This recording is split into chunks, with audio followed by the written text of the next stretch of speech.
Tutto come da copione questo weekend del Sachsenring, vince il re della pista, Marc Marquez, che fa un vero e proprio bottino pieno, sia per lui che per gli zeri degli altri piloti che gli garantiscono un recupero mondiale ancora più consistente. E come da copione anche il fatto che sarebbe stato un weekend noioso, un bel sonnifero. Ora analizziamo tutto come sempre. Prima però raga, se vi piacciono questi contenuti e tutti gli altri di questo canale, iscrivetevi e attivate le notifiche che anche nel corso della pausa estiva ci terremo compagnia. Sono tornato dall'America sabato perché ho avuto l'opportunità di realizzare un sogno, quello di andare a vedere una partita dei mondiali di calcio, e farlo grazie a questo lavoro di produrre contenuti ti rende molto soddisfatto e orgoglioso. Uscirà il videovlog completo sul canale del calcio, mentre sui miei social Instagram e TikTok è già uscito qualcosa e arriverà molto altro, quindi passate anche da lì se vi piace. Questo per dirvi che il weekend del Sachsenring sono riuscito a seguirlo, sì, ma meno precisamente del solito, perché il venerdì ero ancora in America e ho guardato solamente i risultati e le interviste. Sabato invece, bene o male, tra il viaggio di ritorno e tutto, ho recuperato, incluse le ore di sonno, ma il jet lag non è neanche stato un problema, e poi domenica le gare le ho viste. Quindi se dovessi tralasciare qualcosa che è successo è perché non sono riuscito a seguire bene l'azione in pista, ma più con le notizie. Al massimo scrivete poi nei commenti la vostra. Ottima vittoria per Brian Uriarte in Moto3, bel weekend per un pilota che a me piace particolarmente e già dalle sue prime wildcard ha fatto vedere cose interessanti. E in questa prima annata da rookie sta facendo molto bene, e addirittura secondo in campionato adesso. L'anno prossimo sarà uno dei candidati al mondiale se continua così, perché quest'anno solo Chiles può perdere questo titolo già suo. Anche questo fine settimana è sul podio, per poco addirittura non vince. Non così semplice il venerdì dopo la caduta che lo ha costretto a passare dal Q1, ma il passaggio al Q2 era una formalità. Devo dire podio inaspettato per Matteo Bertelli in volata su Morelli, però bravo, bella gara, secondo terzo posto stagionale dopo vari weekend fuori dalla top 10. Più sottotoni invece Carpe, che con un errorino si è estromesso dalla lotta per le posizioni di vertice, ed Anish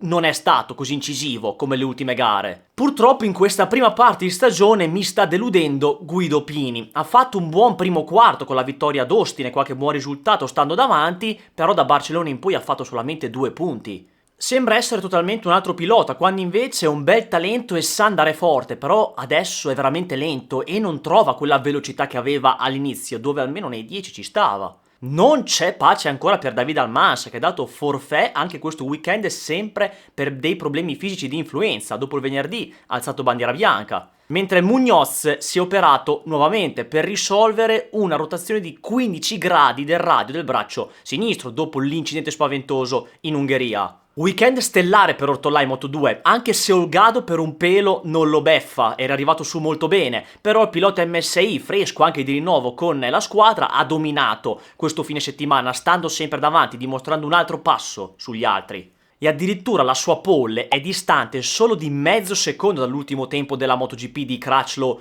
nelle prequalifiche, e comunque il britannico con il passare delle gare si è avvicinato ai tempi degli altri che gli stavano davanti appena, quindi è un bel andare per Ortolà. Sottotono e deluso dal pupillo Manu Gonzalez, perché forse era quello che poteva stare più o meno insieme a Ortolà fino al sabato, però in gara, una volta che è finito in fondo al gruppo di testa, non è mai riuscito a ritrovare il passo e ha chiuso con un sesto posto opaco, non una gara da Manu Gas, ed è stato inaspettato appunto perché aveva fatto vedere altro nel weekend. Fa un zero pesante invece David Alonso, ecco, questo è un errore che stona molto dopo le ultime gare buone, perché qui non è come in MotoGP, si corre solo una gara e con il passare del tempo i punti iniziano a pesare. Era quarta a pochi giri dalla fine e non so se aveva in testa di andare a riprendere Guevara e Olgado per il podio, però comunque erano punti importanti perché era davanti a Gonzalez e sarebbe potuto finire in zona top 3 nel campionato con quel quarto posto. Ha interrotto una striscia positiva di risultati e se vuole vincere il titolo rimontando, perché la velocità ce l'ha, non può più sbagliare ora. La sorpresa di questo weekend della Moto2 è il buon Taio Furusato, quinto in un fine settimana sempre nei primi. Non è una sorpresa invece l'incostanza di Celestino Vietti. Da dopo che ha ricevuto il no per poter passare in MotoGP è completamente calato e non è più veloce come prima, da dopo il Mugello, quindi peccato, ha ancora molte lacune secondo me. Bravo invece Luca Lunetta, primo weekend positivo della stagione dopo l'infortunio di inizio anno. Speriamo che dalla seconda parte di stagione possa mostrare il suo talento, perché secondo me di weekend come questi ne può fare altri fino a fine anno. Possiamo passare adesso alla rubrica sotto la lente, ma in maniera abbastanza rapida. In Moto3 c'è stata una carambola in curva 1 dove ci sono poche immagini chiare a disposizione, ma Marcus Uriarte, fratello di Brian, è entrato troppo forte, ha preso Perrone facendolo poi volare e coinvolgendo a loro volta Carraro e Kelso. È in grande forma, torna nuovamente subito così dirompente un nuovo episodio delle Morbidellate. Io non ci posso credere, ennesimo impeding di Morbidelli, secondo consecutivo dopo Assen, sempre nei confronti di una KTM, ma questa volta verso Pedro Acosta. 3 posizioni in griglia, giuste anche questa volta perché era nuovamente lento in traiettoria. Sembrava che avessi imparato le lezioni e invece no, ci è ridato alla grande per 2 weekend di fila. Le gare al Sachsenring degli ultimi anni sono un copione scritto che viene sempre rispettato, dove vince Marc Marquez e le gare sono un sonnifero. C'era da aspettarselo che avrebbe regnato la noia, ormai con queste moto così potenti e aerodinamiche, le piste come il Sachsenring dove la potenza delle moto non viene espressa e sono più tecniche, diventano dei veri e propri cartodromi in cui vedi solo le moto girare e di sorpassi non se ne riesce a fare. Mettiamoci che ad avvicinarsi molto al pilota davanti inizia a surriscaldarsi la gomma e non si possono prendere molti rischi, diciamo che non è molto bello. Speriamo che dal prossimo anno con le moto nuove ci sia un cambio di rotta, perché per me il Sachsenring è una delle piste più belle che ci sono, oltretutto super storica e merita di meglio. Abbiamo visto all'opera anche la nuova partenza, con la distanza fra una casella e l'altra che è aumentata di 1 metro, da 3 a 4, mentre la distanza tra le file è aumentata di 3 metri, da 9 a 12. Possiamo mettere a confronto la partenza dell'anno scorso con quella di quest'anno. A primo impatto si nota come una sia più schiacciata e l'altra più lunga. Non si percepisce molto il metro di differenza fra le singole caselle, ma si nota certamente quello tra una fila e l'altra. Non ci sono stati particolari lamenti dai piloti, tutti sono soddisfatti. Adesso, la prima è andata bene, ma poi bisogna vedere anche per i prossimi tracciati, sia quelli con curve più scorrevoli che questi tipo il Sachsenring. Però a primo impatto non sembra male, mettiamoci che non c'è neanche l'abbasciatore anteriore, adesso ora tutto sembra più sicuro. Alla staccata si nota chiaramente come i primi 6 piloti arrivino più in ordine, arrivando proprio a formare il pacchetto della propria fila, poi ogni partenza sarà diversa e ci sarà il caso dove i piloti arriveranno più compatti. Nessuno l'ha notato, ma Moreira ha rischiato un pochino in staccata nella partenza della sprint, era quasi davanti a Miller ma poi frenando non ha azzardato con l'australiano che ha chiuso la porta, era poi davanti e non poteva vederlo, ma mi sembrava di vederlo un po' sulle uova Moreira in quel frangente, rischiando un tamponamento. L'unica cosa che mi può storcere un po' il naso, come ha detto anche Bagnaia, è che sicuramente questa nuova partenza penalizza ancora di più chi parte indietro, che già lo faceva normalmente con queste MotoGP di oggi, e di conseguenza bisognerà stare ancora più attenti alla frenesia di chi parte indietro e vuole risalire. Io in futuro spero che venga cambiato il format, dato che purtroppo mantengono le sprint. Secondo me non può continuare in questa maniera con 2 griglie uguali, ci deve essere la griglia della sprint e la griglia della gara. Come vengono decise poi non mi interessa, ci sono, sappiamo, varie opzioni, ma secondo me con questo format va cambiata questa cosa. Possiamo dire che il weekend è omologato e confermato con Joan Mir che per l'ennesima volta va a terra? Io ragazzi non ci posso credere, ma come cazzo è possibile? Io se fossi nel team Gresini l'anno prossimo, se non gliel'hanno già detto, metterei subito in chiaro di portare la moto al traguardo come cosa minima. Perché o ha qualcuno che gli paga i danni di ogni caduta o non lo so, nelle prove non cade neanche tanto spesso, il problema è che nelle gare che è sempre a terra inspiegabilmente, va bene cercare di portare al limite la moto più in là del dovuto, però ogni volta far così anche no. E nel frattempo il suo compagno di squadra Luca Marini l'ha messa in 8ª posizione, sempre nel simbolo della costanza, però continua ad essere una Honda un po' opaca, non è veloce e non fa quei buoni risultati che un tempo ogni tanto faceva vedere. KTM ha rinnovato con Red Bull, il marchio della bevanda energetica sarà sulle carene della casa austriaca dal 2027 in poi, non hanno detto però quanto duri questo accordo e se farà da sponsor anche al Team Tech 3 oppure no. La soap opera con Vignales ha continuato ad andare avanti anche qui al Sachsenring, Maverick questa volta ha tirato fuori il discorso che al Mugello aveva firmato un contratto anche se non era molto buono a livello di condizioni con KTM che poco dopo gli ha detto che non era più valido, parlando di poca serietà e che si sente bruciato da questo mondo.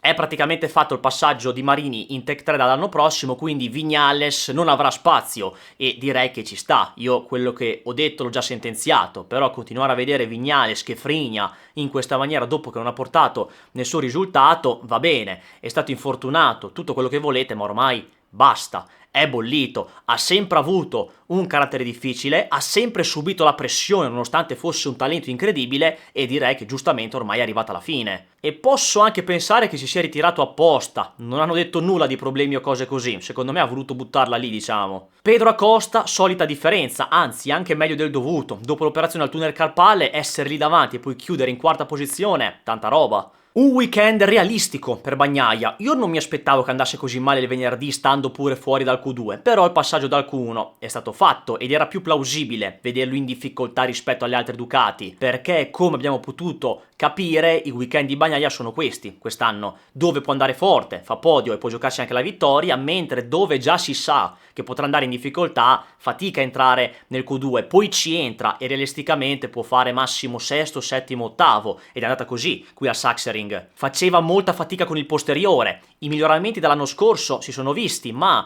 come sa anche lui non è ancora a quel punto di essere a posto e non so se ci arriverà a fine anno. Secondo me il Bagnaia che vedremo è questo, dove può andare forte ci sarà, mentre dove già si sa che sarà più in difficoltà sarà più indietro, il che lo rende incostante. Poi ovviamente spero di essere smentito e che trovi una certa quadra per essere veloce in tutte le piste, però adesso in questo momento la vedo un po' difficile. Non si è voluto prendere rischi nella lotta con Martin, ci sta perché non si giocavano grandi posizioni di vertice, se fosse stato per il podio sicuramente ci avrebbe provato, anche perché con il surriscaldamento della gomma davanti il rischio era ancora più alto nel provare un sorpasso e magari si stendevano entrambi. A vedere le gare a Sachsenring da casa è molto facile parlare e dire ma perché non lo passa quanto ci mette così, invece quando sei lì sulla moto in quelle condizioni con un caldo incredibile, ti si surriscalda la moto e ti prendi un botto di rischi, è molto diversa la storia da vedere la gara sul divano con la birra in mano a essere in moto lì in pista. Alex Marquez spreca una bella occasione di tornare sul podio in gara dopo l'infortunio. Peccato perché l'abbiamo rivisto veloce, solo che poi ha buttato via un buon weekend. Due considerazioni su Alex. La prima è che sembrava essere il più veloce di tutti. I piloti Ducati, guardando i dati, davano addirittura a lui come favorito per vincere e l'ha detto anche suo fratello Mark nel retropodio. Allora io mi attengo a quello che dicono i piloti, quindi io che parlo da casa non so nulla, però non mi è sembrata questa cosa e purtroppo non la sapremo mai che fosse il più veloce. A me non sembrava, può essere che nella sprint si sia un pelo trattenuto e magari in gara tirava fuori qualcosa in più, però quello che penso è che anche Mark si sia tenuto qualcosa e abbia gestito, non spingendo al massimo. Per questo dico che anche se Alex dava l'impressione di averne di più, non sapremo mai allo stesso tempo quanto margine aveva ancora Mark e credo che alla fine il risultato non sarebbe cambiato. E la livrea del Team Gresini ispirata agli anni passati di quando c'erano Gibernau e Melandri, tanta roba. Io terrei questa fino a fine anno. L'altra considerazione che faccio è che nonostante le prime difficoltà di inizio anno con questa nuova moto, perché appunto Alex è passato dalla 24 alla 26, non guidando quella fantomatica 25 che tanto ha fatto discutere, se Alex non si fosse infortunato avrebbe potuto migliorare i risultati dopo alcuni difficili della prima parte. Secondo me stava iniziando a prendere la moto in mano e poi quell'infortunio con l'incidente di Barcellona ha un po' rallentato il processo e da quando è tornato, infortunio compreso, ha comunque tenuto un bel livello e se continua così può avvicinarsi al livello di Giannantonio. E proprio sul pilota VR46 anche lui ha buttato via la gara. Caduta strana perché da come ha detto non ha fatto qualcosa di diverso rispetto ai giri prima. Forse sembrava essere entrato un pelo più veloce. Però è comunque arrivato al primo zero stagionale, che capita a tutti. Non digerisce molto Sachsenring il pilota romano dopo la caduta che c'è stata anche l'anno scorso mentre era secondo.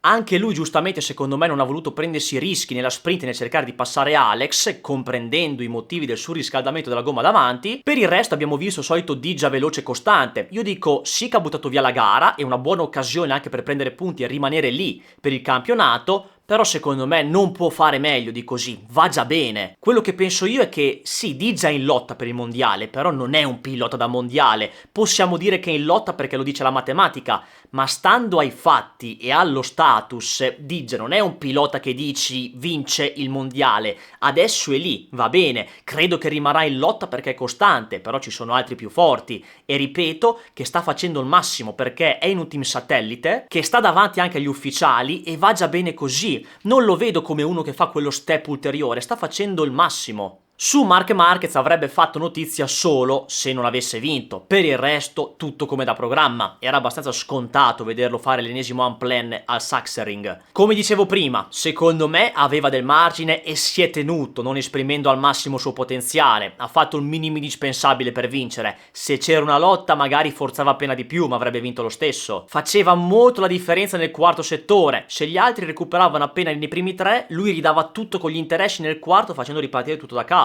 Ora la pausa estiva è ben accolta e sacrosanta da Marc, perché così potrà sistemare le ultime accortezze al suo braccio e tornare ancora più in forma a Silverstone, dove se avrà qualche problemino di messa a punto potrà comunque fare un buon risultato guidando sopra i problemi, facendo molta gestione perché sa che quando potrà essere in difficoltà non dovrà fare cazzate. Il confronto Aprilia-Ducati è così spiegato: o c'è l'Aprilia che fa nettamente meglio o c'è la Ducati che fa nettamente meglio.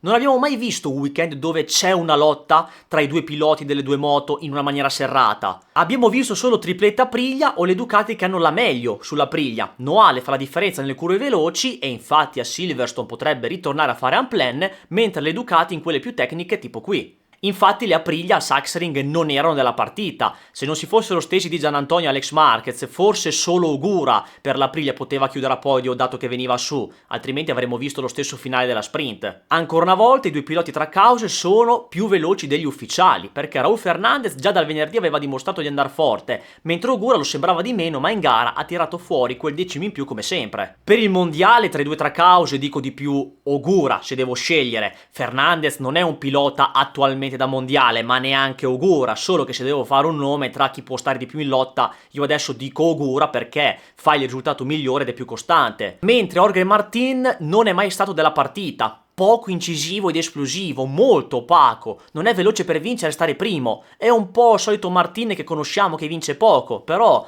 questa volta non è neanche in lizza per la pole e la vittoria della sprint. Deve ritrovare quella velocità perché è sì in testa al mondiale, però se continua così non rimarrà primo per molto, anche se a inizio anno, se gli avessero detto dopo tutto quello che ha passato che a metà stagione si sarebbe trovato in testa al campionato, avrebbe firmato con qualsiasi cosa. Per Bezzecchi è un periodo nero, mi dispiace molto perché di punto in bianco è passato dalle stelle alle stalle, che ci fa ricordare come le cose possono cambiare da un momento all'altro anche in modo brutale, perché sono 4 zeri di fila, piove sul bagnato e la caduta con la frattura della clavicola nel Q2 è dovuta anche a un discorso che abbiamo già affrontato ad Assen, ovvero che le vie di fuga vanno sistemate. C'è troppo dislivello fra la ghiaia e l'asfalto e lo scalino porta i piloti a carambolare in modo ancora più ampio, come è successo ad Aldeguer ad Assen oppure a Marquez in Indonesia l'anno scorso, quindi questa è una cosa di cui stanno parlando e va sistemata. C'è chi parla di karma per Bezzecchi, perché secondo alcuni quello che ha fatto a Marquez l'anno scorso in Indonesia gli sta tornando indietro. Allora, prima di passare al mio pensiero vi dico quello di Marc, che lo colleghiamo, perché anche a lui hanno posto la questione. Lui ha risposto dicendo che il karma non esiste, perché a lui le tirano dal 2015 e ha detto che da lì in poi ha vinto 5 mondiali, quindi non esiste. Quelli che tirano in ballo il karma per Marquez si riferiscono all'infortunio e calvario partito nel 2020, che ripagherebbe quello che ha fatto nel 2015. Qual è il mio pensiero? È che secondo me la ruota gira. Io non parlo di karma perché sembra di credere in qualcosa di strano, in una religione astrale. Io credo di più al fatto che la ruota gira,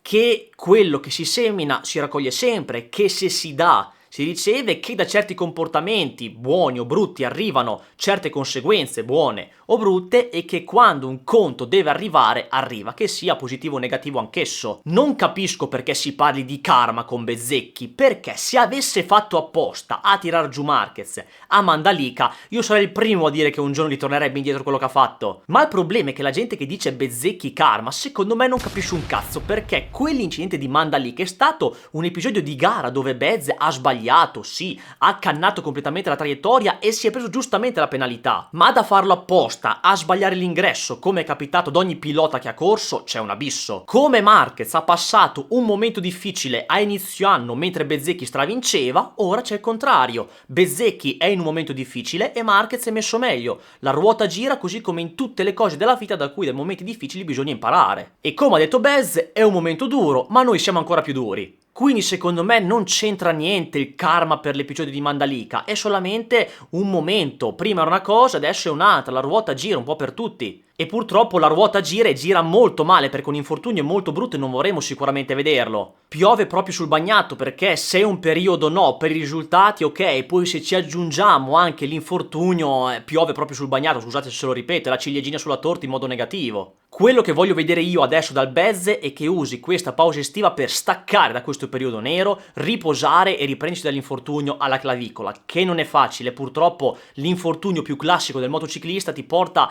a tornare al 100% dopo molto tempo, non sicuramente in un mese e la cosa può andare per le lunghe. E piano piano vorrei rivedere quel Bezzecchi diciamo cazzone, che se ne sbatti i coglioni di tutto e non guardi in faccia a nessuno, come ha fatto dalla fine dell'anno scorso fino al primo quarto di quest'annata. Però il fatto di aver un po' perso quel buzz dirompente che se ne sbatte è dovuto anche al fatto che prima non aveva niente da perdere, ora è diverso, è in lotta per un mondiale, è in lotta con Marc Marquez e non solo, anche con il proprio compagno di squadra, e quando cambiano gli obiettivi e le pressioni si corre in un modo diverso. Quando corri, quando non hai niente da perdere, sei più arrembante e appunto te ne sbatti. Quando devi iniziare a gestire dei punti o la pressione, devi appunto saper amministrare anche questo. Per quello dicevo, vediamo quando arriverà la pressione del titolo come si comporterà Bezzecchi, perché va bene, sta vincendo, ma quando la questione inizierà a farsi seria, vediamo come la gestirà. Adesso purtroppo sta andando male, ma è sicuramente esperienza, perché non è mai stato in lotta per il titolo, dunque imparerà da questi momenti e tornerà veloce. Perché secondo me è sempre più veloce delle Aprilia, può stare davanti anche alle track super rapide, ma in queste ultime gare per un motivo o per l'altro non ha potuto dimostrarlo, sia per errori suoi che non. Riprendo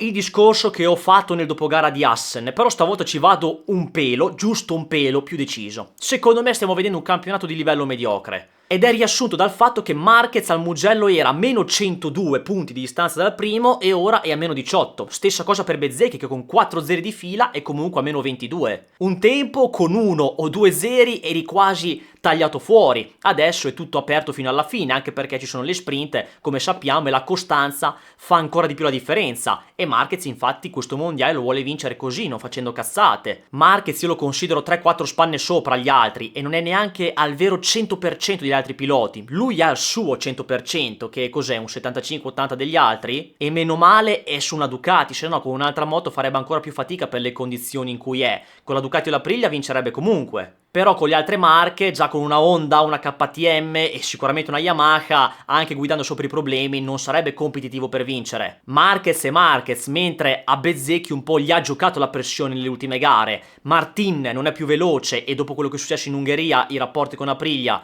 si sono incrinati. Digia, ve l'ho detto, sta facendo il massimo e non può fare di più. Acosta non ha la moto, se no sarebbe lì. Bagnaia è incostante, Raul Fernandez sta facendo bene e lì, ma non è uno da mondiale. Adesso c'è Ogura che dici che può lottare per il titolo, ma rimarrà costante per altri 11 Gran Premi sprint inclusa? Le premesse dicono di sì. Adesso Ogura è in un buon momento, ma anche lui non è un pilota da mondiale, magari lo può vincere stando in lotta. Ma il discorso è che c'è molta differenza tra Marquez e gli altri piloti. Dopo il Cameron Sito ci sono Bezzecchi e Martin attualmente, poi Digia, Acosta, i due Traccauso e Bagnaia a livello di prestazioni, perché se Acosta avesse la moto ci metterei lui dopo Marc e poi l'Aprilia. È un mondiale dove si rientra in gioco anche per gli errori degli altri piloti, poi gli infortuni si sono innalzati clamorosamente e almeno una volta tutti i piloti saltano una gara per infortunio, quindi si può rientrare nella lotta al titolo anche per dei fattori che non dipendono dal pilota stesso ma anche da dei fattori esterni, quello che cade, che fa lo zero, che fa l'infortunio e così via.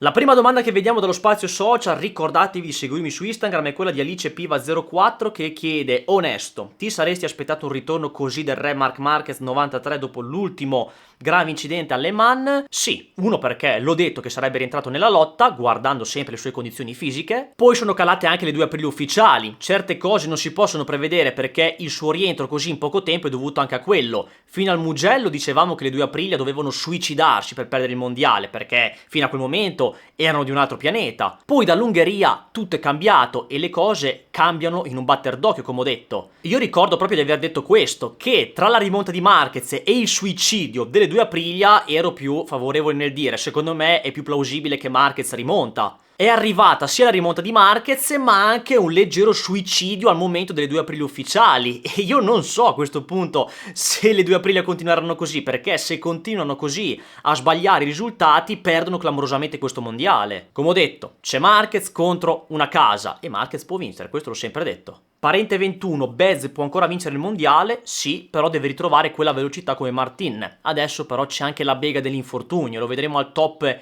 più in là nel corso dell'anno, sperando che non sia troppo tardi. Martino Coppi, il Sachsenring merita ancora di stare in calendario? Ci sono state varie domande di questo tipo, io dico di sì, ma con delle moto diverse, tipo quelle dell'anno prossimo, sperando, come ho detto qualche minuto fa, che possano far tornare delle belle gare che c'erano un tempo. Andiamo con le pagelle. Miller 6,5, Toprak 6, Rins 5,5, Quartararo 8, Moreira 6, Crutchlow 6, Mir 4,5, Marini 7, Vignales 5, Bastianini 6,5, Binder 5,5, 8 per Pedro Acosta, Raul Fernandez 8,5, 9 per Ayogura, 2,5 ai due piloti dell'Aprilia ufficiale, Martina e Bezzecchi, Alex Marquez dal 5 al 6, Morbidelli 6 e Di Giannantonio dal 5 al 6. E ragazzi, purtroppo il weekend di Alex Marquez e di Giannantonio arriva fino al sabato, sarebbe stato un weekend da 8,5-9 per entrambi, però aver buttato via un podio e sicuramente una buonissima gara la domenica pesa molto. Cosa possiamo valutare nel complesso? Che sono stati entrambi veloci, molto bravi, però il risultato fa la differenza, soprattutto per Digia che può stare lì nella lotta mondiale. Come sempre il voto della gara lunga incide molto, poi quello che abbiamo visto di proposta nel weekend di velocità è un altro discorso e sarebbe un buon voto. E infine Bagnaia 6, non un weekend positivo, forse anche da 5,5, però comunque il risultato bene o male per le sue aspettative l'ha portata a casa, però non è che sia stato così positivo, mentre un bel 10 a Marc Marquez ovviamente scontato. È stata una noia mortale questo Sachsenring, come abbiamo detto e come ci si poteva aspettare, un bel sonnifero che merita un 5 questo weekend come voto al GP, nonostante un altro record di spettatori, 200.000. Dunque è arrivato il momento di andare in pausa estiva, lo farò anche io dopo il mio viaggio in America per il mondiale, ma tranquilli, contenuti non mancheranno. A brevissimo ne arriva uno dove andremo dietro le quinte della MotoGP. Fatemi sapere la vostra nei commenti, se il video vi è piaciuto iscrivetevi e attivate le notifiche così ci vediamo presto in un nuovo video. Ciao!